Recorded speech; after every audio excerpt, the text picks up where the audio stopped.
Hola, bienvenidos una vez más. Vamos a seguir revisando la pirámide de Maslow.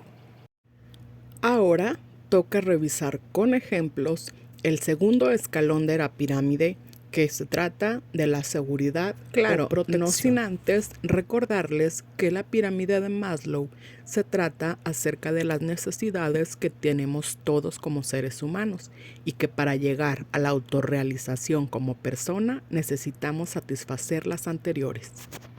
Es decir, tener cubiertas o satisfechas las necesidades escalón por escalón, desde la base hacia arriba, para llegar finalmente a la cúspide, a la cima, que es la autorrealización como personas. En otras palabras, la plenitud. Estas necesidades de seguridad o de protección son seguridad física, familiar, salud, tener un empleo, así como también la propiedad privada. ¿Pero qué es cada uno de estos? O mejor aún, cómo se viven y cómo es nuestra realidad. Para quienes hemos estado enfermos, en cama, hospitalizados o hemos pasado por una condición de salud, entendemos que es un gran tesoro, es un gran regalo y si no tenemos salud no podemos hacer nada, no vamos a ningún lado.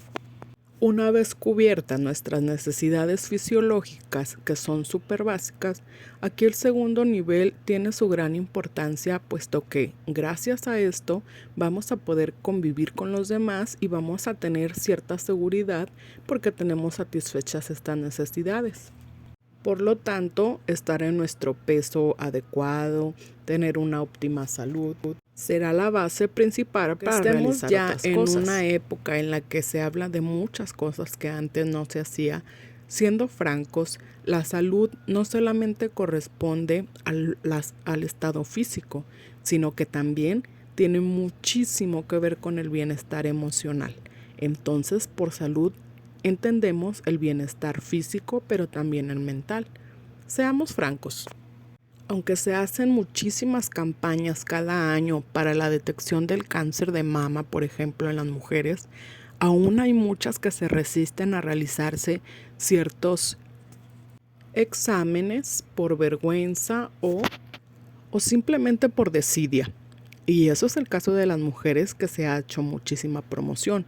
Los hombres que tienden a ser un poquito más tediosos en ese sentido, a esperarse hasta que ya no aguanten el dolor para que puedan acudir con el médico, y muchísimos no están informados acerca de las enfermedades propias del hombre en su aparato reproductor o en su salud sexual y reproductiva.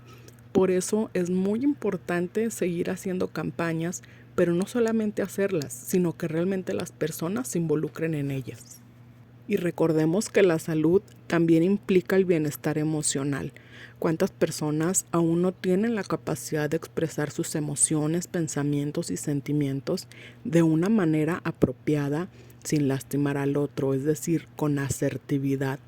Porque a veces ni siquiera se conocen a sí mismos y hay esa desconexión.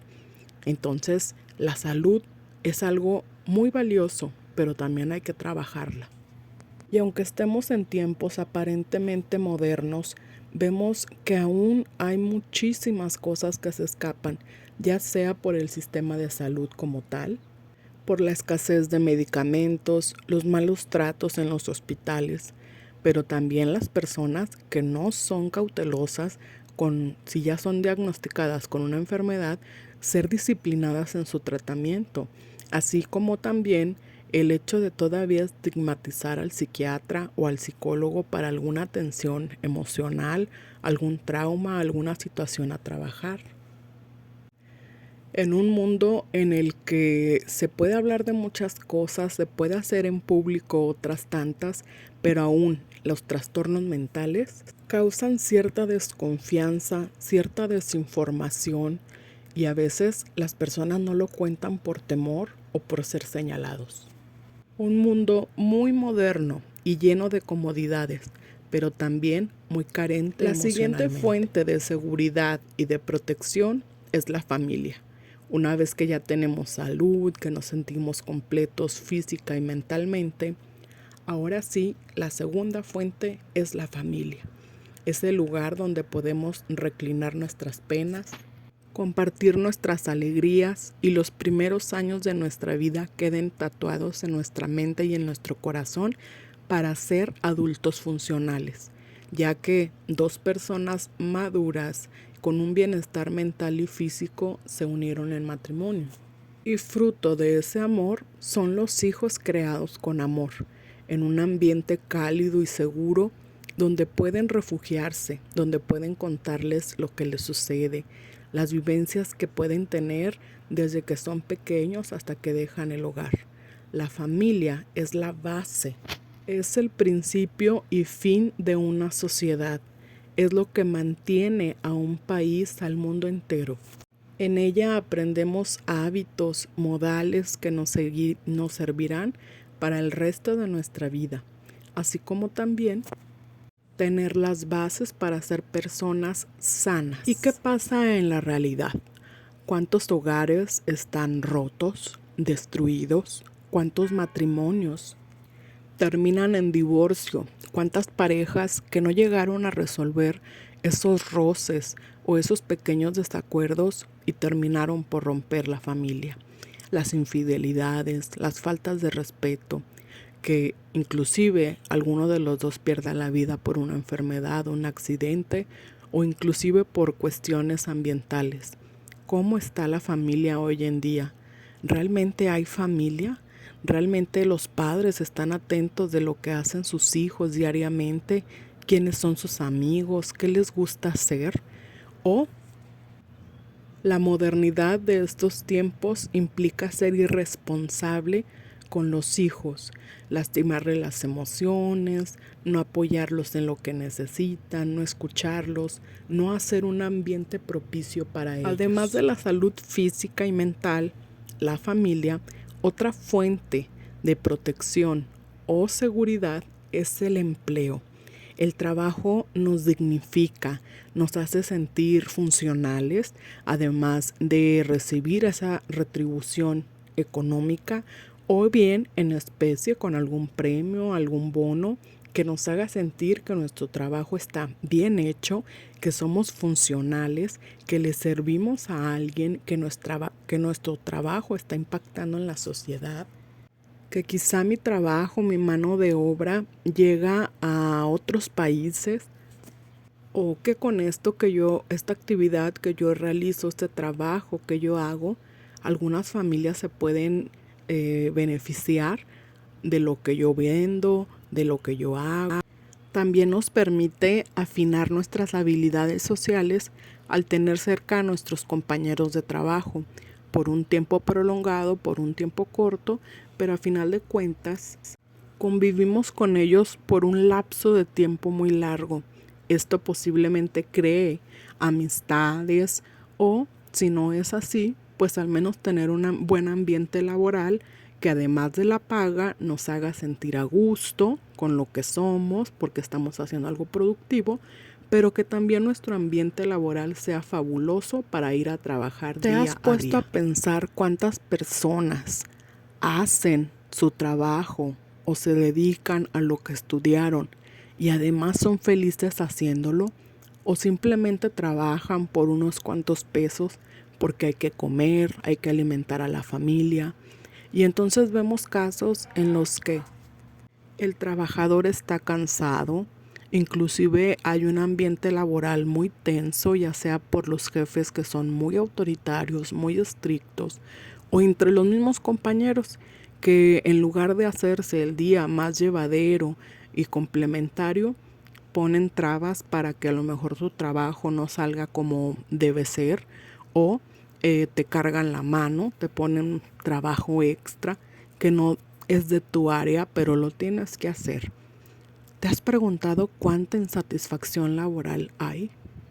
Ya que si se supone que el empleo dignifica el alma y nos hace sentir seguros y nos hace sentir que somos productivos, pero en un ambiente denso o con personas difíciles o haciendo lo que no te gusta, ¿cuán seguros o protegidos podemos estar?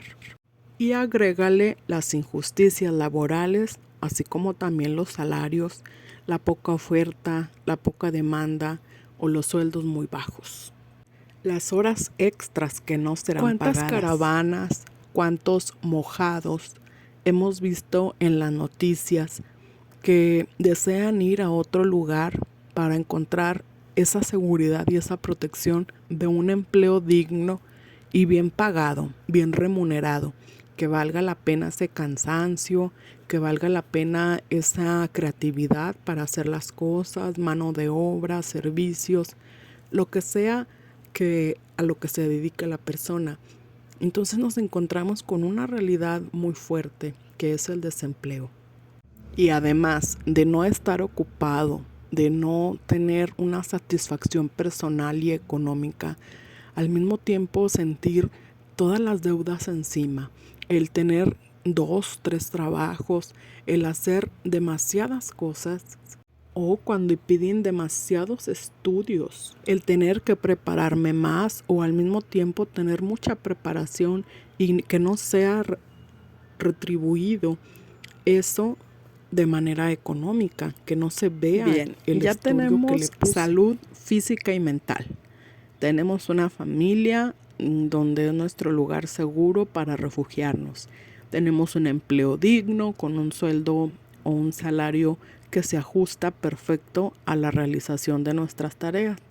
Entonces, la siguiente fuente de seguridad o protección es la propiedad privada, el tener ese poder adquisitivo para comprar una casa, para tener un auto, 1 o 2, varios, para tener suficiente dinero para unas vacaciones, hacer ciertas remodelaciones al hogar, en fin, tener el poder adquisitivo, es decir, el dinero suficiente para hacernos de nuestras cosas que estén a nuestro nombre, ya sea con escrituras, con facturas, pero que sea nuestro. Siendo realistas, hoy en día no se puede vivir de una manera como se podía hace 20 años hacia atrás, donde se trabajaba toda una vida por tener una casa. Ahora es más común compartir ciertas habitaciones entre varias personas o inclusive irse a otros países. En fin, la forma de vida ha cambiado muchísimo. Pero también los sueldos son tan pobres, tan paupérrimos, tan escasos, que muchas veces o compras una cosa o adquieres otra. O haces el mandado, compras la despensa o das los pagos de tu casa. Entonces a veces prefieres vivir de renta, pero que no te falte la comida. Y así sucesivamente se va ajustando. Se sabe que los adultos entendemos que no se puede tener todo, que a veces se renuncia a algunas cosas o se aplaza a ciertos proyectos para obtener otros. Sin embargo, si no contamos a veces con salud, ni el apoyo de la familia, si no tenemos un empleo bien remunerado que nos inspire, que nos haga cumplir metas e inclusive que nos haga escalonar de puestos, ¿cómo vamos a comprar algo? Si estamos en esta época tan moderna, y hago mucho énfasis, ya que he escuchado infinidad de veces esa frase de ¿cómo es posible que todavía en el 2023? Pues sí, todavía es posible, ya que muchas cosas han avanzado, pero otras se quedaron atrás, las hemos dejado atrás. Nos convertimos en una sociedad más materialista, buscando tener más dinero, más cosas, pero sin llenar primero nuestros otros vacíos. Y sobre todo cuando no es parejo. Mientras que algunos se hacen ricos de la noche a la mañana haciendo cosas ilícitas o inclusive no terminando un grado de estudios alto, pero sí haciendo videos con estupideces, y vemos que ellos pueden tener un poder adquisitivo grandísimo que alguien que tiene suficientes estudios, pero ni con 3 trabajos logra alcanzar un estilo de vida más o menos relajado. Ahora hay otro sector de la población que no tiene ni siquiera las cosas más fundamentales como es el agua potable, una vivienda digna donde poder reposar o descansar después de una larga jornada. En este siguiente nivel de necesidades que todos los seres humanos necesitamos, ya entendimos que la salud mental y física, luego la familia, el empleo, el poder adquirir propiedades o bienes materiales. La siguiente fuente de seguridad o de protección es precisamente la seguridad pública. El poder pasear a cualquier hora del día, el poder ir a los lugares más emblemáticos de tu ciudad con toda la confianza que nos puede brindar el vivir en un entorno seguro, cálido, donde las autoridades, más que autoridades, son acompañantes, que son ciudadanos como tú, que salvaguardan la seguridad, la justicia de esa ciudad, de ese poblado, de esa nación, inclusive de cada continente. Es una necesidad muy importante, pues donde hay seguridad pública, es decir, donde no hay inseguridad, podemos sentirnos satisfechos y plenos, porque no existe ese estrés, ese temor, esa inseguridad a que algo me pueda suceder en el camino, a que algo se pueda desatar mientras estamos ahí. Y justamente en esta época, en este siglo, en este año, ¿cómo es posible que todavía haya personas que se dediquen a los actos ilícitos, al ajuste de cuentas? ¿Cómo es posible que todavía haya personas que le quitan a otra lo que con esfuerzo ha ganado? ¿Cómo es posible que no estemos seguros si vamos a regresar con bien a casa? E inclusive todo esto que hemos visto en las escuelas, que pasa, que hieren a los demás, que vamos en la calle y nos despojan de nuestras cosas, que con mucho trabajo y sacrificio tenemos, así como también el hecho de escondernos debajo de una mesa o de donde podamos cuando se desata esta serie de sonidos que nos pueden arrebatar la vida. Qué difícil. El desconfiar de nuestros servidores públicos, de lo que llamamos autoridades o justicia. Ahora pues, esta época tan moderna, la era de la información, de la tecnología, donde podemos tener acceso a cualquier cosa en cuestión de segundos. Podemos comunicarnos con personas que viven en la otra parte del mundo y donde se vuelven virales ciertas noticias, ciertas personas que se dedican a hacer algunas cosas que parecen graciosas. Sin embargo, revisando este segundo escalón de la pirámide de Maslow, ¿cómo podemos decir que en este siglo tan moderno, tan tecnológico, tan de apertura mental, cómo es posible que aún haya personas que no cuentan con servicios de salud, que no valoran la salud mental, que la familia cada vez es más denigrada como si fuera un acto sucio, equivocado, como si fuera un error, donde los empleos no son lo suficientemente remunerados conforme a la mano de obra, cuando en lugar de sentirnos seguros, de invertir nuestros ahorros en ciertas adquisiciones de bienes raíces o algunos objetos, algún viaje, nos sintamos inseguros de que alguien me lo quite de un instante a otro, o peor aún, que el esfuerzo de muchos años alguien lo adquiera enseñando su cuerpo o haciendo tonterías. Un mundo donde hay de todo, de todos colores, donde hay muchos cambios, pero lo más importante lo estamos dejando de lado. Una letra podrá hacer el cambio en una insatisfacción laboral, podrá frenar la ola de robos que acontecen diariamente. ¿Acaso también una letra hace que las familias sean más sanas y menos disfuncionales? Es hora de ejercitar el cerebro y dejar que siempre nos den las informaciones, las cosas en la mano, ahora que se puede. Y vuelvo a hacer esta pregunta que hice en el anterior escalón de la pirámide de Maslow. ¿Cómo llegar a la plenitud y realización personal por igual si no tenemos lo básico? ¿Será que Maslow se equivocó? ¿Será que esto ya no encaja en estos tiempos? O mejor aún, pregúntate, ¿será que la autorrealización personal, es decir, la plenitud de la persona, del ser humano, solo es para unos cuantos? Tómate un tiempo para reflexionar. Yo soy Mar, psicóloga. Hasta luego.